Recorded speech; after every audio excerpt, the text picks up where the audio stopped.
अथ अर्धनारीश्वरस्तोत्रम् चाम्पेयगौरार्धशरीरकायै कर्पूरगौरार्धशरीरकाय धम्मिल्लकायै च जटाधराय नमः शिवायै च नमः शिवाय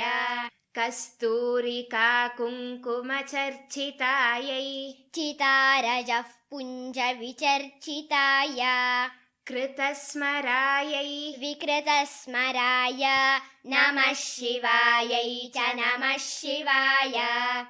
झणत्क्वणत्कङ्कणनूपुरायै पादाब्जराजत्फणिनूपुराय हेमाङ्गदायै भुजगाङ्गदाय नमः शिवायै च नमः शिवाय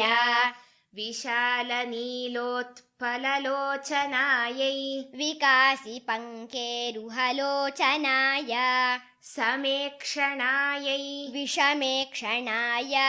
नमः शिवायै च नमः शिवाय मन्दारमालाकलितालकायै कपालमालाङ्कितकन्धराय दिव्याम्बरायै च दिगम्बराय नमः शिवायै च नमः शिवाय अम्भोधरश्यामलकुन्तलायै तटित्प्रभाताम्रजटाधराय निरीश्वरायै निखिलेश्वराय नमः शिवायै च नमः शिवाय प्रपञ्चसृष्ट्युन्मुखलास्यकायै समस्तसंहारकताण्डवाय